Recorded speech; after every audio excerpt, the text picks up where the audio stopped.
السلام علیکم. کیسے مزاج ہیں جناب؟ خیریت سے ہیں؟ اچھا، آپ لوگوں نے مجھے پسند کیا، میری لائبریری کو پسند کیا، اس کے لیے بہت بہت شکریہ. آپ لوگ پسند کرتے رہیں گے، ہم کچھ نہ کچھ سناتے رہیں گے. اچھا، مجھے آج کل یوٹیوب پر بہت ساری فرینڈ ریکویسٹ آئیں. ارے چاچا، یوٹیوب نہیں، فیس بک. معاف کیجیے گا، فیس بک پر. اور فرمائشیں بھی موصول ہوئیں. زیادہ تر لوگ جون ہی سننا چاہتے ہیں، تو ان کے لیے عرض کر دوں کہ جون صاحب بھی ہم پڑھیں گے اور دوسرے لوگوں کو بھی پڑھیں گے. لیکن آج آپ لوگوں کی فرمائش پر ایک بار پھر جون پڑھتے ہیں. اور اتنا کمال انشائیہ ہے صاحب، محبت کے حوالے سے جون صاحب کا کہ کیا کہنے. اس انشائیے میں جس کا عنوان محبت ہے، جون صاحب نے خود کلامی کے لہجے میں بات کی ہے. آئیے دیکھتے ہیں کہ کیا کہتے ہیں. ابھی ابھی میرا خیال اور میں، ہم دونوں آسمان پر پرواز کر رہے تھے. بادلوں سے اوپر میں اور میرا خیال پرواز کر رہے تھے. اچھا، سچ مچ؟ ارے ہاں سچ مچ. اب میں کیا تجھ سے جھوٹ بولوں گا؟ تو میرے اندر کا آدمی ہے، ارے میرا یار ہے. میں اپنے آپ سے جھوٹ بولوں گا کیا؟ اچھا، تو اور تیرا خیال پرواز کر رہے تھے، پھر کیا ہوا؟ ہاں، میں اور میرا خیال پرواز کر رہے تھے کہ ہمیں ایک آواز آئی، کسی کے گنگنانے کی آواز آئی. اچھا، تو کیا کہہ رہی تھی وہ آواز؟ وہ آواز گنگنائے جا رہی تھی. ہم محبت سے سانس لیتے ہیں تو ساری فضا معطر ہو جاتی ہے. ہم محبت سے دیکھ لیتے ہیں تو پیلے پڑتے پتے ہرے ہو جاتے ہیں. اچھا، لو، ایسا کبھی ہوتا ہے کیا؟ ہاں، ایسا ہوتا ہے، ایسا ہو سکتا ہے، مگر ہم نے اسے بھلا دیا ہے.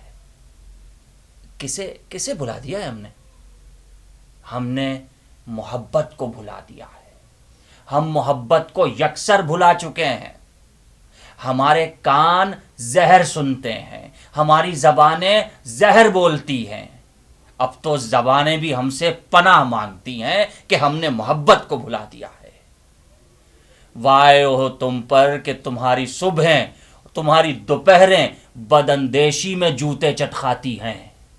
ارے وائے ہو تم پر کہ تمہاری شامیں بے حسی کو آنکھ مارتی ہیں اور تمہاری راتیں بدانجامی کا بستر گرم کرتی ہیں. یہ بتاؤ، آخر ایسا کب تک ہوتا رہے گا؟ کیا اس طرح دن گزار کر تمہاری الجھنیں کم ہو جائیں گی؟ کہو، ارے کہو، خاموش کیوں ہو؟ کیا تم چین سے ہو؟ کہو. میں تمہارے اندر کا تم بول رہا ہوں، جھوٹ بولنے کی نہیں ٹھہری میرے سامنے. میں پہچان لوں گا، میں تم سب کے اندر کا تم ہوں. اب کہو، کیا تم چین سے ہو؟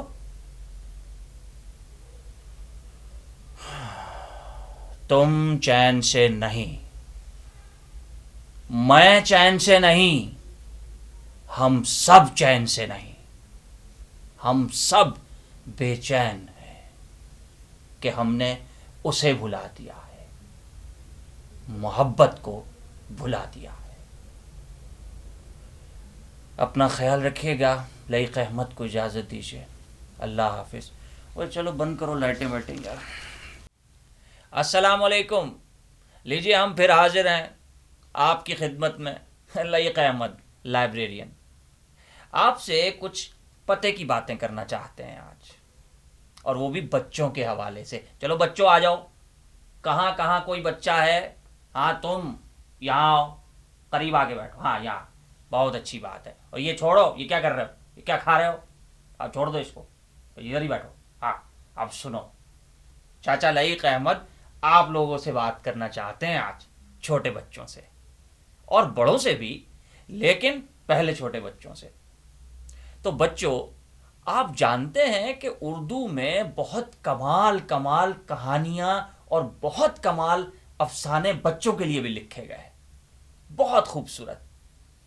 ہم اپنے بچپن میں پڑھا کرتے تھے بھائی عمر و یار کی کہانی، سندباد جہازی کی کہانی، اس طریقے سے اور بھی بہت سی کہانیاں ہوتی تھیں، اور اسکول آتے جاتے ہم وہ کتابیں لیا کرتے تھے۔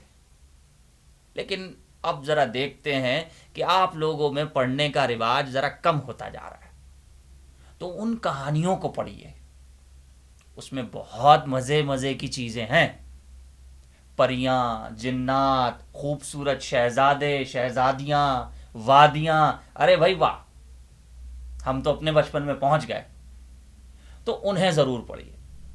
اب ان بچوں کے جو ماں باپ ہیں وہ ذرا ایک بات سن لیجئے، چچا لعیق ایک ریکویسٹ آپ سے کرنا چاہتے ہیں کہ اپنے بچوں کو موبائل دیجئے، ٹیبز دیجئے، لیکن خدا کے واسطے انہیں کتاب بھی دیجئے۔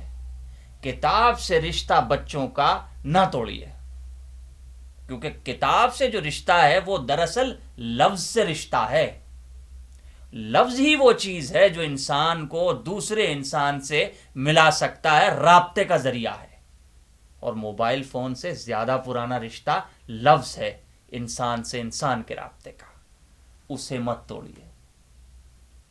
ہم بچپن میں سنا کرتے تھے فاروق قیصر صاحب کی ایک لکھی ہوئی قوالی، کتابیں باتیں کرتی ہیں ہمارا جی بہلانے کی، کبھی اگلے زمانے کی، کبھی پچھلے زمانے کی۔ تو جی ہاں، کتابیں واقعی باتیں کرتی ہیں اور ہمارا جی بہلاتی ہیں۔ ہمیں دیکھتے رہیے اور بتائیے کہ میں کیسا لگ رہا ہوں، ہمارا سیگمنٹ آپ کو کیسا لگ رہا ہے، یہ لائبریری والا۔ اور ہمیں وہ ایک منٹ بھائی، کیا ہے، ہاں، سبسکرائب کیجئے اور شیئر کیجئے اور لائک کیجئے۔ یہ میں نے اپنے شاگرد سے لکھوایا تھا، یہ لفظ میری زبان پر نہیں چڑھتے گویا۔ جی ہاں، تو اپنا خیال رکھیے۔ یوں سمجھ لیجئے کہ چچا لعیق بھی ایک نانی اماں کی طرح ہیں گویا، آپ کو کہانیاں سنائیں گے، اور بہت جلد بچوں کے لیے ایک بہت اچھا سلسلہ لے کر حاضر ہوں گے۔ اپنا خیال رکھیے گا۔ اللہ حافظ۔